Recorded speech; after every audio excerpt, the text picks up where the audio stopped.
Welcome back to Old Paper Trails. Tonight, we hold the keys to the kingdom of knowledge. The year is 1895. We are standing before the towering oak doors of the Royal Library.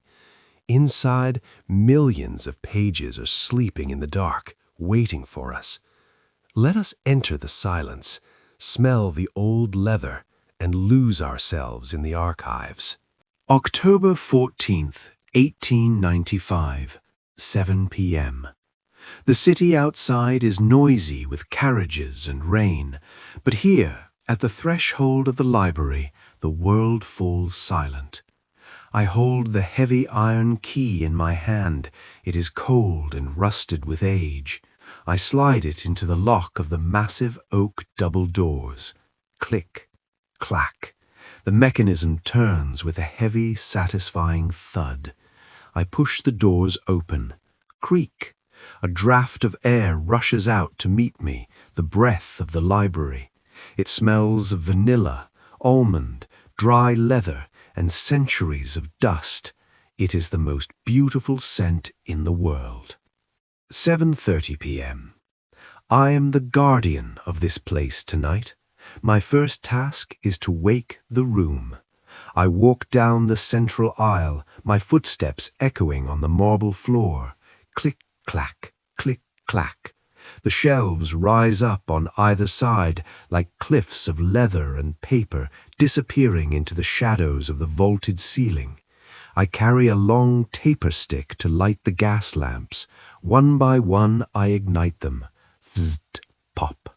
A soft, warm yellow glow blooms in the darkness, revealing the golden lettering on the spines of 10,000 books. The library is awake. 8 p.m. I made my way to the archivist's desk in the center of the great hall. It is a fortress of mahogany, covered in stacks of uncatalogued manuscripts. I sat down on my leather chair. Squeak! It groaned under my weight, a familiar comfort. I opened the great ledger, the book where we record the books. The cover is thick, rough calfskin. I opened it to a fresh page. The paper is cream-colored, thick and textured. I smoothed it down with my hand. Swish, swish. It feels cool and inviting. 8:30 p.m. I prepared my writing tools.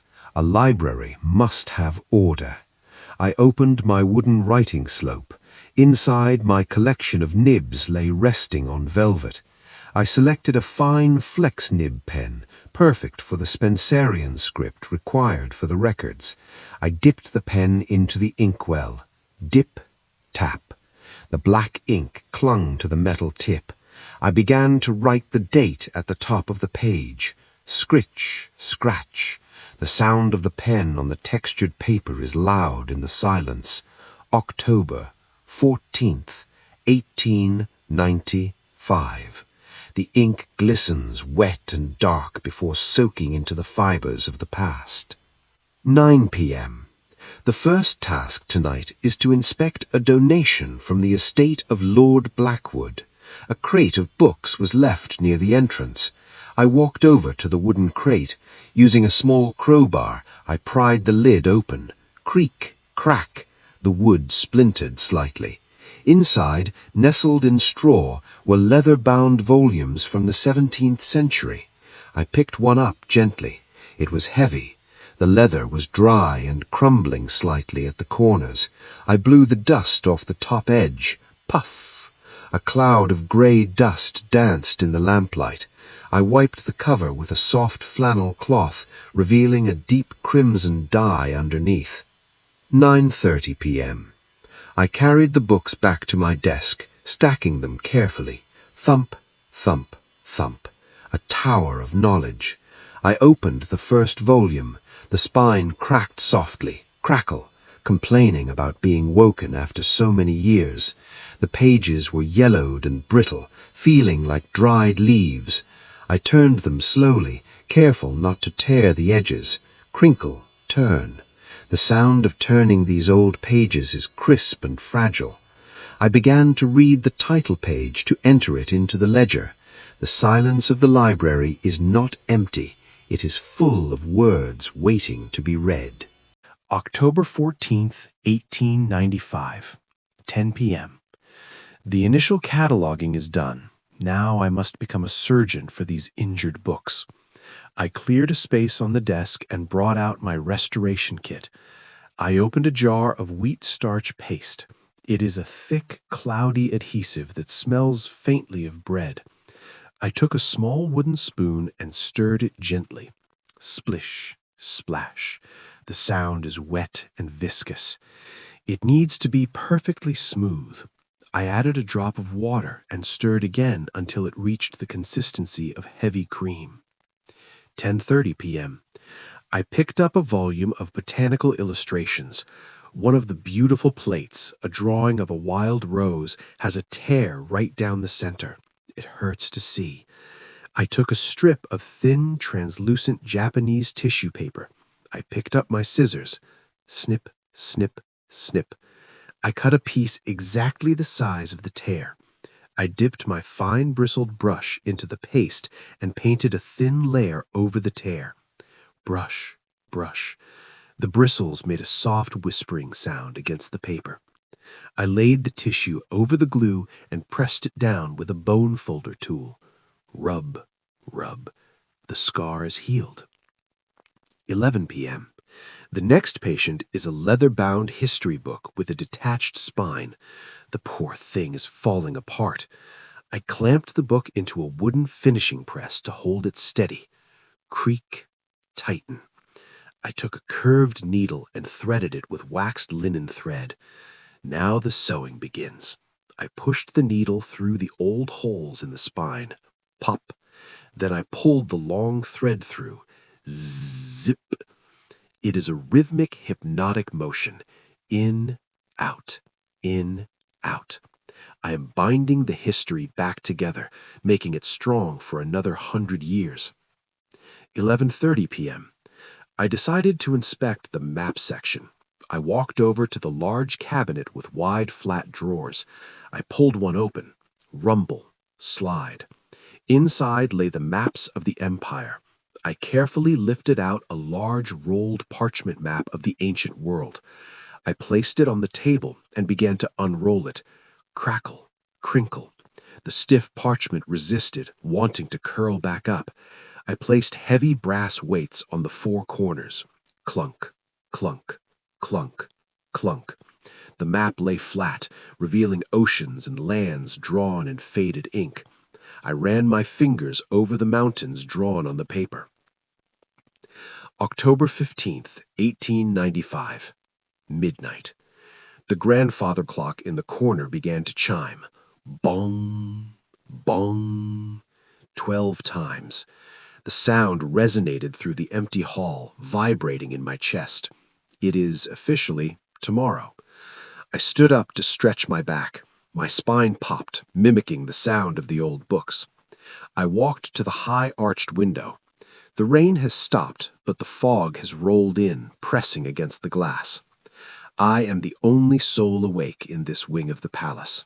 Just me and the millions of words surrounding me. I feel incredibly small, yet incredibly content. October 15th, 1895, 12:30 a.m. It is time to return the repaired books to their homes. They belong on the upper gallery, the mezzanine, where the philosophy section resides. I gathered the books in my arms and walked towards the tall, rolling library ladder attached to the shelves. It is made of solid oak with brass wheels. I grabbed the side rails and gave it a push. Rumble, squeak, roll.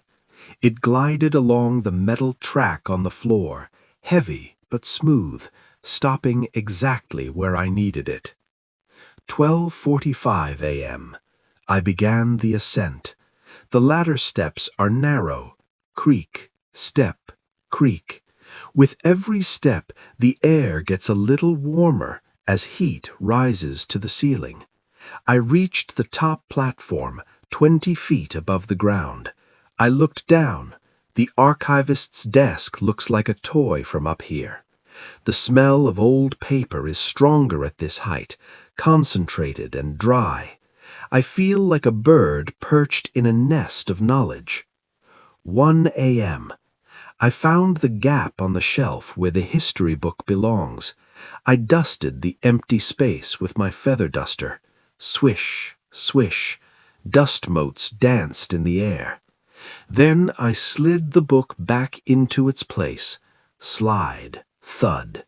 It fit perfectly, shoulder to shoulder with its neighbors.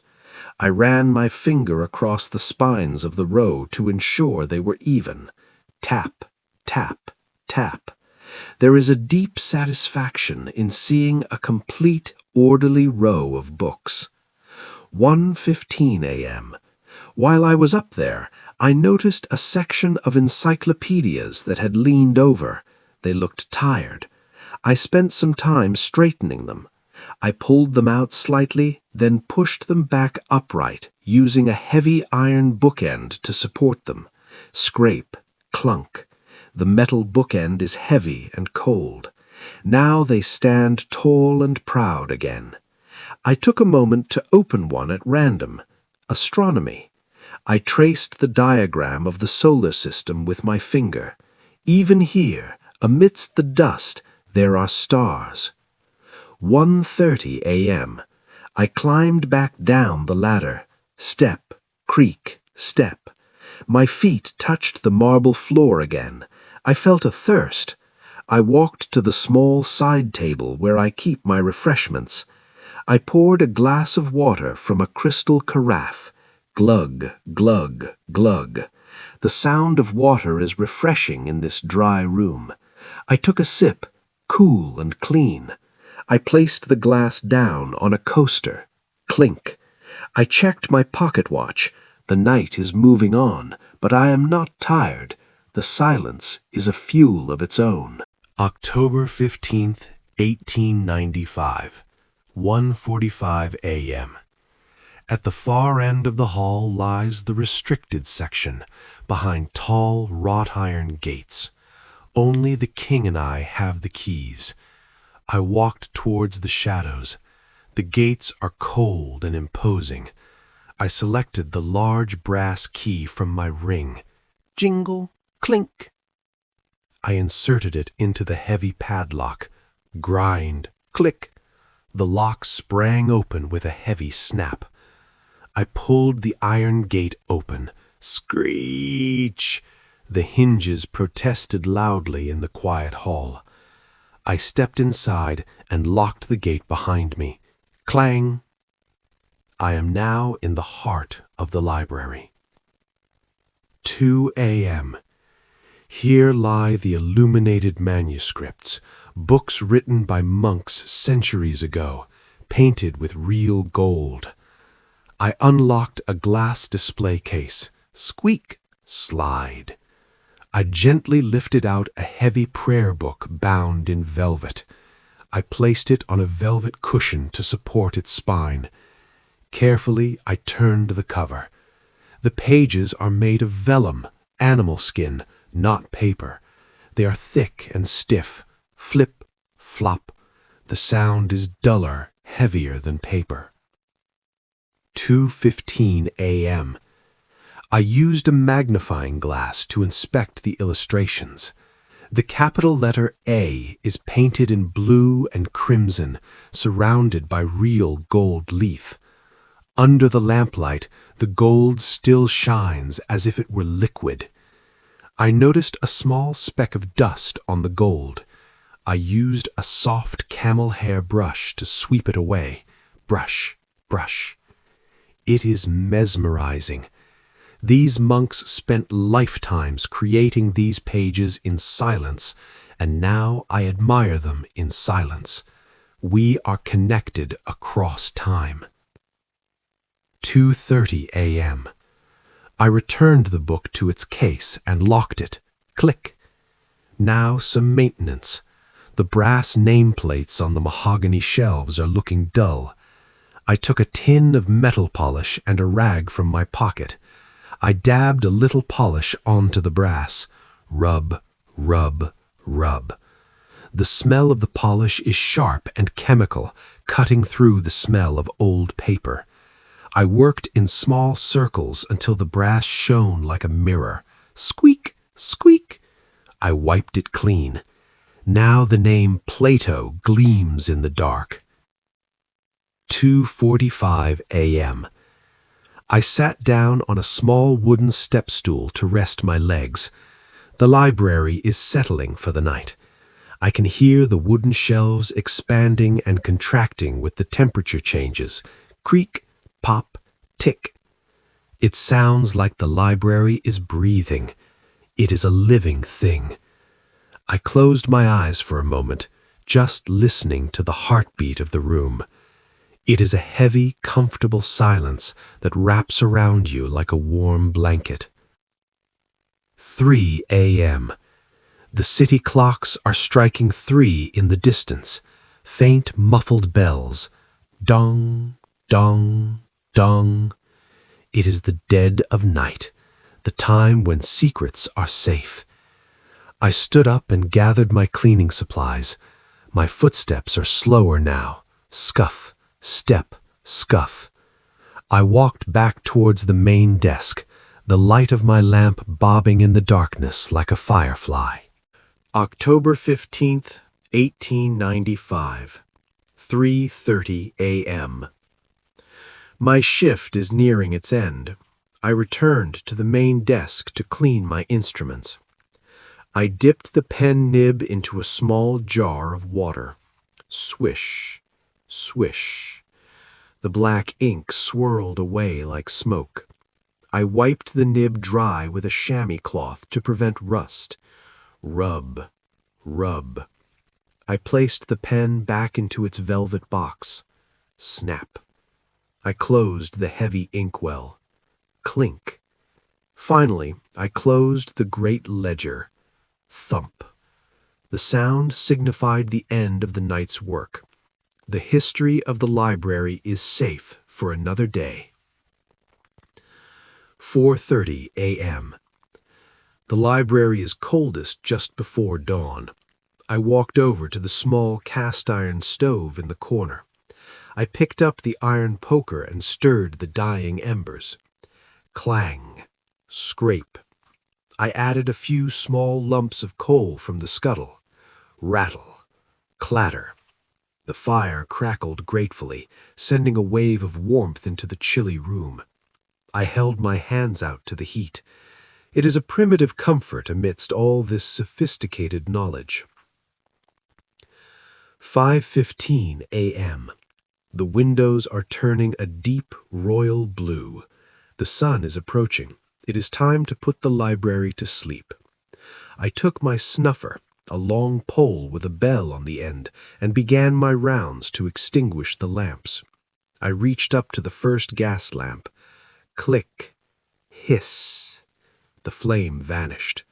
I moved to the next. Click. Hiss. One by one, the pools of yellow light disappeared, and the room was reclaimed by the soft blue morning light filtering through the high windows.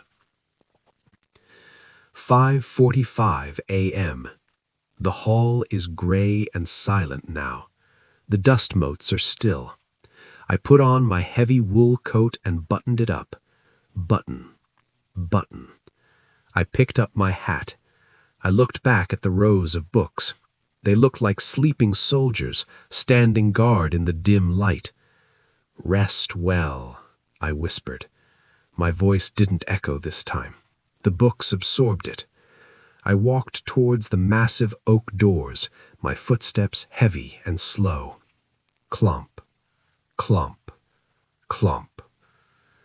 6 a.m. I stepped out into the crisp morning air. The city is just waking up. I turned around and pulled the heavy doors shut. Creak. Boom. The sound was final and solid. I inserted the iron key into the lock and turned it. Grind. Click. Locked. Safe. I patted the cold wood of the door affectionately. My watch is over. I turned my collar up against the wind and began the walk home, carrying the peace of the library with me. The doors are locked. The books are safe. The archivist has gone home to rest. The library stands silent, waiting for the next night. You have worked hard. You have organized the chaos. Now it is time for you to close your own eyes.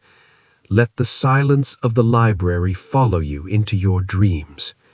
Sleep well.